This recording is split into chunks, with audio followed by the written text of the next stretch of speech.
बिहार सबसे ज़्यादा IAS IPS देने वाला राज्य रहा है। तो सोचिए जो सबसे ज़्यादा आईएएस आईपीएस दे सकता है तो क्या बाकी लोग यहाँ के अनपढ़ हैं या बिल्कुल नालायक हैं जिनको काम नहीं मिल सकता? यहाँ पे सरकार के तरफ से कुछ रोजगार के साधन नहीं दिए गए हैं। अगर आप रोजगार सरकारी नहीं दे, हम ये नहीं कह रहे हैं कि आप सरकारी नौकरी दीजिए, हम कह रहे हैं अगर सरकारी नौकरी नहीं दे सकते, अगर सही है तो आप किसी भी गाँव में जाइए, हर जगह शराब मिल रहा है। ये है कि ठेका पे शराब नहीं मिल रहा है, होम डिलीवरी हो रहा है। जैसे फ्लिपकार्ट अमेजन से मान लीजिए कुछ सामान खरीदना, आप 25,000 करोड़ का सालाना बजट का नुकसान है और 25,000 करोड़ का बजट 5 साल में 1 लाख का समर्थन अगर करते आती तो 2020 में उनको 43 सीट मिलता। उनकी सरकार अपने दम पे मिल जाती। नीतीश कुमार का कोई वोट बैंक नहीं है। नमस्कार, आप देख रहे हैं न्यूज भारतवर्ष डिजिटल और मैं हूं त्रिभुवन ठाकुर। इस वक्त हमारे साथ जो आपने सोशल मीडिया के माध्यम से इनको देखा होगा, इनका नाम है मोहन आनंद। यूथ सोशल वर्कर है और कई दिनों से फारबिसगंज के राजनीतिक में इनकी चर्चाएं सरेआम हो रही है। आइए इनसे जानते हैं क्या मोटो लेकर के ये मैदान में उतरे हैं। अभी हम लोग भी क्षेत्र भ्रमण कर रहे थे तो ये हमसे मिले, तो इनसे बात करेंगे कि क्या इनका मोटो है और कैसे अपने आप को। आनंद जी नमस्कार जी, आपके चैनल के माध्यम से जो भी लोग देख रहे हैं सबको नमस्कार। खास करके फारबिसगंज विधानसभा के जितने भी लोग हैं उन सभी को पैर छू के गोड़ छू के प्रणाम करते हैं, आदाब करते हैं। हम मोहन आनंद हैं, आपके विधानसभा फारबिसगंज से संभावित प्रत्याशी हैं और हम यहाँ पे है लोगों को जो मिलनी चाहिए वो नहीं मिल पा रही है, उस पर बात करना चाह रहे हैं। हमारा खास करके मोटो ये है कि जो हमारा क्षेत्र है फारबिसगंज, आज़ादी के 75 साल हो गए हैं। 75 साल के बावजूद भी हमारी फारबिसगंज की जो दिशा है वो आप सबके सामने है, आप सब देख रहे हैं।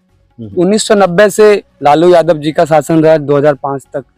लोग कहते थे जंगल राज था, 15 साल में जंगल राज खत्म हो गया। 2005 में नीतीश जी आए, एनडीए गठबंधन की सरकार बनी और आज हम 2025 में हैं और 20 साल हो गई इस सरकार को भी। किसी सरकार को 20 साल होने के बावजूद भी आप कहते हैं कि हम सुशासन की सरकार चला रहे हैं, बहुत अच्छा सरकार चला रहे हैं। हम कहते हैं अच्छी बात है, चलानी चाहिए, लेकिन आप धरातल पे आके अगर देखेंगे तो जो गांव में जो लोगों को दिक्कतें आ रही, जैसे रोड की सबसे बड़ी समस्या है। आप यहाँ पे अगर रोड को देखेंगे तो रोड यहाँ पे सबसे बड़ी समस्या है।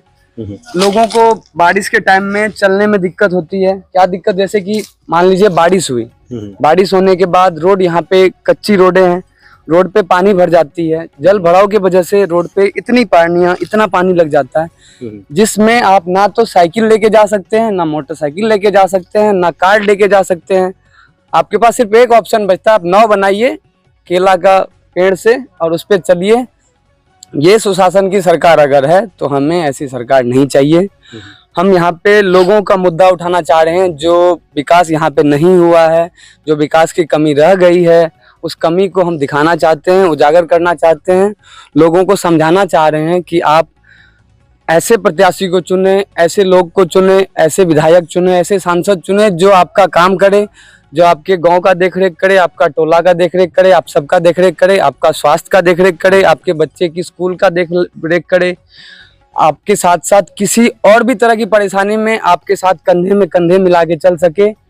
उनको किसी तरह की हेजिटेट ना हो आपसे मिलने में, किसी तरह की तकलीफ ना हो मिलने में। ऐसा प्रत्याशी चुने आप जो आप सबके बीच रहे।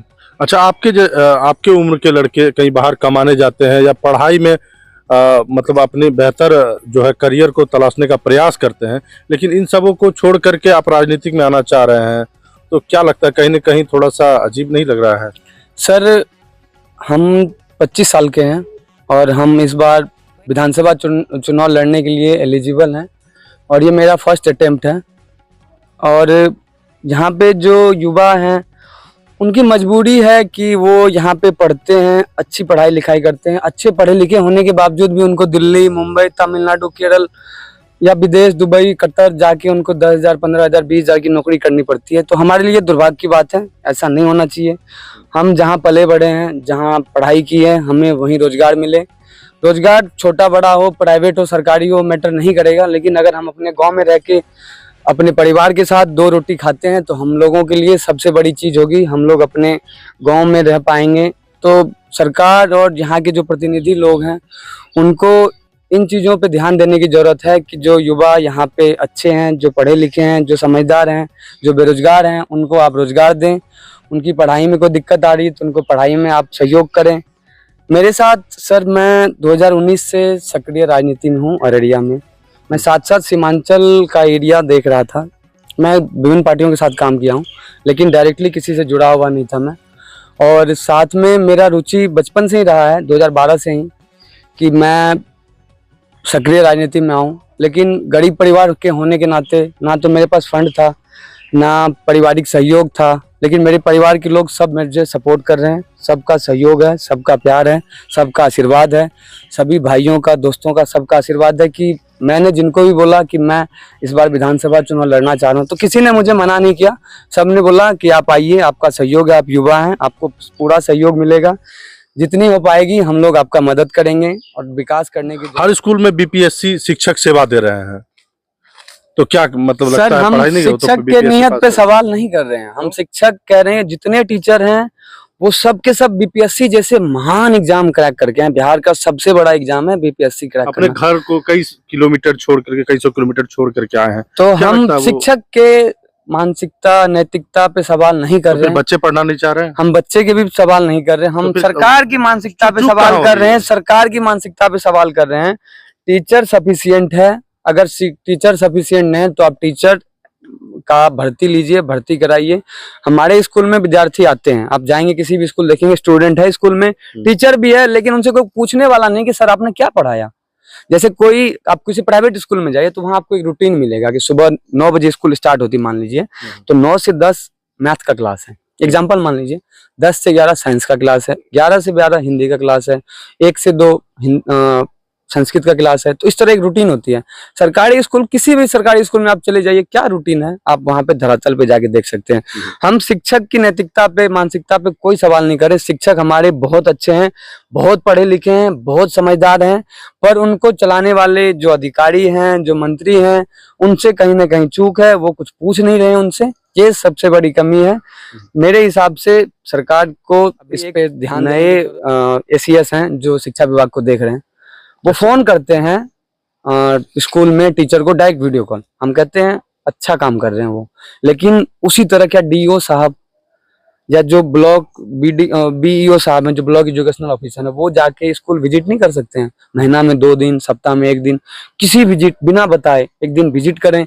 जिस स्कूल में वो विजिट करेंगे उस स्कूल की स्थिति 100% सही हो जाएगी।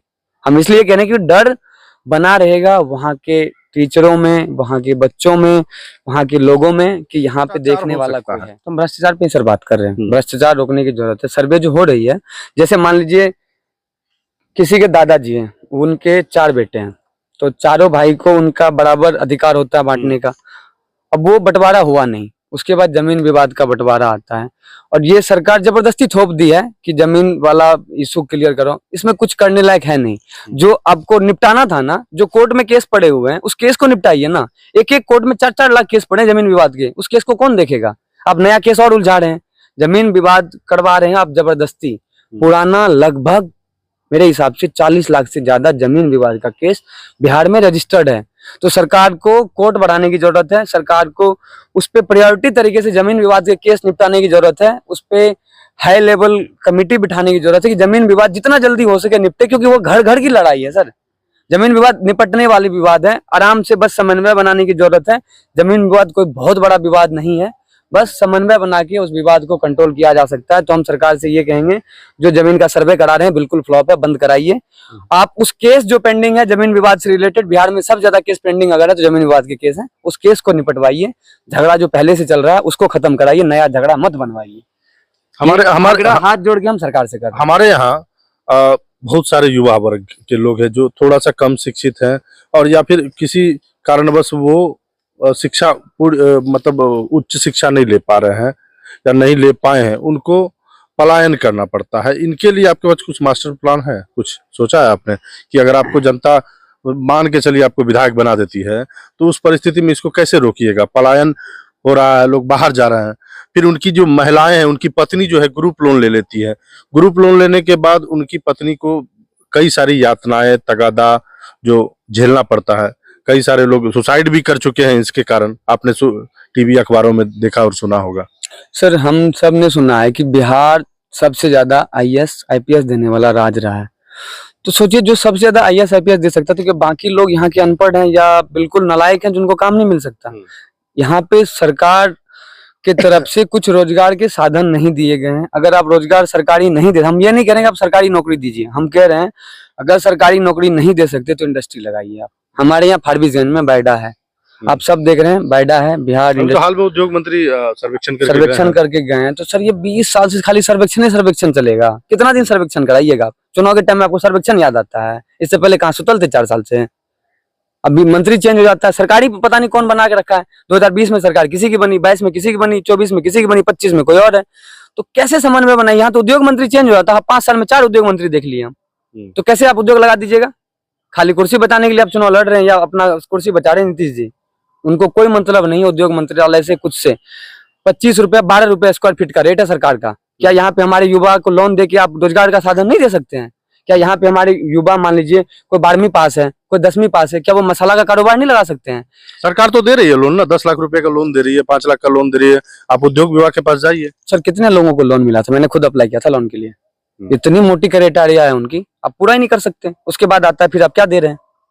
तो कैसे आप पूरा करेंगे? सर लोन बैंक से दिलाइए ना, आप बैंक में कहिए, आप दीजिए परमिशन बैंक में कि हमारा अगर कोई युवा, बिहार का युवा 12वीं पास 10वीं पास युवा अगर कोई अपना काम करने के लिए आपके पास लोन लेने आता है, अगर उसका सिविल सही है, उसका आपको लगता है कि सही है, तो आप लोन के लिए डिनाई नहीं करेंगे। सरकार ऐसी योजना नहीं लाई है। तो विश्वकर्मा योजना चला रही है, प्रधानमंत्री रोजगार सृजन कार्यक्रम योजना चला रही है, कई सारी योजनाएं चल, कई लोग तो आयुष्मान भारत योजना चल रहा है। आयुष्मान तो हेल्थ सेक्टर के लिए हो गया। हम योजना पे बात कर रहे हैं। आयुष्मान भारत योजना एक भारत सरकार की योजना है, उसमें लोगों को 5 लाख का वो इलाज मुफ्त मिलता है। अब कहाँ इलाज कराइएगा सर? हॉस्पिटल है कई सारे, जैसे नाम बताएंगे मतलब फारबिसगंज में आँखा अस्पताल देख लीजिए। तो सिर्फ आँख में दिक्कत होगा तभी हम हॉस्पिटल जा सकेंगे, पेट में दिक्कत है तो कहाँ जाए? उसके लिए पूर्णिया है, पूर्णिया जाएंगे हम। तो हम फारबिसगंज के लोग या अररिया जिला के लोग को दिक्कत हो तो पूर्णिया जाए या विराटनगर जाए? सच्चाई तो ये नहीं है ना सर। हम ये कह रहे हैं योजना तो लाए हैं आप हॉस्पिटल दीजिए ना। आप आयुष्मान भारत मत दीजिए, सरकारी हॉस्पिटल प्राथमिक स्वास्थ्य खोल दीजिए। हर पंचायत में एक प्राथमिक स्वास्थ्य केंद्र खोल दीजिए आप। आयुष्मान कार्ड की जरूरत नहीं है हमें। तब तो आप कहिएगा शराबबंदी भी खोल दीजिए। शराबबंदी खोल दीजिए। 25,000 करोड़ का डेली हर साल का नुकसान है। कई सारे युवा भी तो बर्बाद हो रहे हैं। युवा बर्बाद हो रहे हैं सूखा नशा से, शराबबंदी से बर्बाद। 2016 का बिहार वो बिहार नहीं था जो आज का बिहार है। आज में के डेट में छोटा सा बच्चा टायर चिपकाने वाला एक पाउच आता है, हमको नाम नहीं पता, वो सूंघता है, पेट्रोल सूंघता है। व्हाइट कलर का पाउडर आता है, उसका चलन है यहाँ पे। उसके अलावा और भी बहुत सूखा नशा है जो यहाँ पे चल रहा है, और वो 2016 के शराबबंदी के बाद एक्टिव हुआ है। तो हम ये कहना चाह रहे हैं कि उड़ता पंजाब, आपने फिल्म देखी होगी, एक मूवी आई थी उड़ता पंजाब, उसमें पंजाब का नशा का सरगना को दिखाया गया था। तो हम कह रहे हैं अगर ये स्थिति रही तो आप उड़ता बिहार अगर सही है तो आप किसी भी गांव में जाइए, हर जगह शराब मिल रहा है। ये है कि ठेका पे शराब नहीं मिल रहा है, होम डिलीवरी हो रहा है। जैसे फ्लिपकार्ट अमेजन से मान लीजिए कुछ सामान खरीदना आपको, तो हम लोग ऑनलाइन वहाँ साइट पे जाते हैं, बुक करते हैं। तो यहाँ पे आपको कोई साइट वाइट नहीं है, कुछ लोगों से कनेक्ट करिएगा, नंबर मिलेगा, आप नंबर डायल करिए, होम डिलीवरी। बहुत आप पीते हैं इसका? सर हम पीते नहीं हैं, लेकिन ये है कि हम गांव में जाते हैं तो लोगों से जब पूछते हैं कि शराबबंदी है यहाँ पे, सर शराबबंदी तो पूर्ण है, लेकिन मिलता हर जगह है। वैसे ही मिलता है जैसे कि भगवान दिखाए तो कहीं नहीं देते, लेकिन रहते हर जगह है। तो अगर आपको मान लीजिए कहीं पे भी ढूंढना हो तो शराब आप ढूंढ सकते हैं। आप किसी पंचायत में जाइए, वहाँ से 2-4 लोगों से मिलिए, आपको कांटेक्ट बता देंगे। हम नहीं कह रहे, हम लोगों का रुझान कह रहे हैं। जो लोग यहाँ के गांव के लोग, विधानसभा के लोग, जिला के लोग कह रहे हैं, हम उनकी बात को आगे रखते हुए कह रहे हैं। आप किसी से पूछिएगा वो यही कहेंगे, दारू हर जगह मिलता है। शराबबंदी बस सरकार के तरफ से किया हुआ है, बस पैसा कमाने के लिए एक जरिया बनाया हुआ है। बिहार का 25,000 करोड़ का सालाना बजट का नुकसान है, और 25,000 करोड़ का बजट 5 साल में 1,25,000 करोड़ का बजट है। महिलाएं तो काफी खुश है शराबबंदी से। ठीक है, हम कह रहे हैं महिलाएं का पति डेथ किया हो, जिनका बेटा डेथ किया हो, आप उस महिलाएं से पूछिए जो जहरीली शराब पीने से जिनकी बच्चे डेथ कर गए हों, जिनके पति डेथ कर गए, उस महिला से जाके क्यों नहीं पूछते आपकी कितना खुश है वो महिला? आप कहाँ, आप वहाँ गोपालगंज की घटना देखे होंगे, मसरक एक जगह था, 75 या 90 लोग जहरीली शराब पीने से मर गए थे। तो ये अगर ऐसे में महिलाएं खुश होंगी क्या? उनकी महिलाएं या उनकी औरत या उनकी बेटी या उनकी लेडीज? फिर भी नीतीश कुमार के इस फैसले का तो समर्थन अब भी करती आ रही है। नीतीश कुमार का समर्थन अगर करते आती तो 2020 में उनको 43 सीट मिलता, उनकी सरकार अपने दम पे मिल जाती। नीतीश कुमार का कोई वोट बैंक नहीं है यहाँ पे। अभी लगातार महिलाओं के साथ जन संवाद कर रहे हैं, अपनी उपलब्धियां गिना रहे हैं। नीतीश जी बस दिखावे के लिए जन संवाद कर रहे हैं। आए थे कि कितना लोग से मिले थे, आए 2-4 रोड लिख दिए, चल गए। 5 साल में 20 साल में एक बार कहाँ आए जन समाज? किसी पंचायत में जाके बात किए हैं? अच्छा, मेडिकल कॉलेज का तोहफा मिला है, एगो पता होगा? मेडिकल मिला है, कहाँ मिला है सर? हमको नहीं पता। रामपुर की तरफ मिला है। लोग हम बस सुने हैं, इसलिए सुने कि योजना सर सुनते रहते हैं हम ये भी सुने हैं कि एक रोड बन रही है गोरखपुर से सिल्लीगुड़ी, जो फाइब्रेशन होते हुए जाएगी। हम 3 साल से एक्सप्रेस है, 3 साल से सुन रहे हैं। अगर बनेगी तो देख लेंगे, लेकिन तब तक, जब तक बनेगी नहीं तब तक तो सुन ही रहे हैं सर। ना एग्जैक्ट पर एम्स सुन रहे, दरभंगा में 10 साल से बन रहा है, कभी जमीन यहाँ कभी जमीन वहाँ। तो कहीं ऐसा इशू फंसेगा तो फिर हम कैसे जगह बताएं? तो अभी धरातल पे नहीं आया सर, अगर बनने लगेगा तो हम आपको जगह जरूर बताएंगे। मोदी जी तो आते हैं, दौरा करते हैं, कई सारे वादे भी होते हैं, कई पूरे भी होते हैं, कुछ अधूरे रह जाते हैं। इसके बारे में क्या सर? हम मोदी जी पे तो कुछ नहीं कहना चाहेंगे। मोदी जी हमारे देश के प्रधानमंत्री हैं, वो वादा करते हैं, उनका काम है वादा करना। पूरा हो ना हो वो यहाँ के लोग देखें, यहाँ की जनता सोचे कि वो कह के गए तो काम किए कि नहीं किए, वो रोड पे बोल के गए तो रोड पे काम हुआ कि नहीं हुआ। ये निर्णय यहाँ की जनता का है। हमारे कह देने से, नहीं कह देने से मोदी जी के बारे में हम कुछ गलत टिप्पणी नहीं कर सकते हैं। वो हमारे देश के प्रधानमंत्री है, सर्वमान्य नेता है। जनता डिसाइड करे मोदी जी अच्छा है या खराब है, उनके ऊपर हम छोड़ते हैं। फारबिसगंज विधानसभा से आपने कहा कि संभावित प्रत्याशी है, मतलब आपने चुनाव लड़ने का मन बना लिया। तो आपने बताया कि 2-3 पार्टियों के साथ आप काम कर चुके, किसी पार्टी से बात हुई है टिकट विकट के बारे में? सर कुछ पार्टियां हैं जो हमको कह रही टिकट ले लेने के लिए, कुछ पार्टियां हम लगे हुए हैं। हमारे साथ जो भी लोग हैं, जो हमारे मतलब हमारे साथ में लोग हैं, हमारे दोस्त हैं, हमारे विधानसभा के लोग हैं, जो वो जैसा फैसला बताएंगे, वो जैसा कहेंगे हम वैसा करेंगे। मेरा खुद का डिसीजन नहीं है विधानसभा चुनाव लड़ना, पूरे समाज का डिसीजन है। पूरा समाज जैसे कहेगा, वो कहेंगे फलाना पार्टी का टिकट ले आओ, दे रहा है तुम लड़ लो तो हम लड़ लेंगे। वो कहेंगे तुम निर्दलीय लड़ लो, हम निर्दलीय लड़ लेंगे। वो कहेंगे किसी और से लेके लड़ लो, वैसे लड़ लो, तो हम वैसे लड़ लेंगे। मेरा सिंगल डिसीजन नहीं है, हमको सबके साथ बैठ के समन्वय बनाने के बाद ही हम ये डिसीजन दे सकते हैं। लेकिन ये क्लियर है कि हम आने वाले विधानसभा चुनाव 2025 में फारबिसगंज विधानसभा से प्रत्याशी हैं। आप सबसे निवेदन करते हैं, आशीर्वाद प्यार बनाए रखिएगा और इसी तरह सहयोग बनाए रखिएगा। हमसे जो सहयोग की उम्मीद हो, मेरा नंबर, हम बोर्ड के थ्रू, सोशल मीडिया के थ्रू, हर जगह हम अपना number, WhatsApp number, digital account number, किसी भी तरह से कोई सहयोग हो आप हमको व्हाट्सएप कर सकते हैं, कॉल कर सकते हैं। तो ये थे मोहन आनंद जी, जो कि विधानसभा में प्रत्याशी के रूप में अपनी दावेदारी प्रस्तुत कर रहे हैं और क्षेत्र में लगातार दौरा कर रहे हैं, लोगों से मिल रहे हैं, युवाओं से मिल रहे हैं और उनको अपनी बात पहुंचा रहे हैं।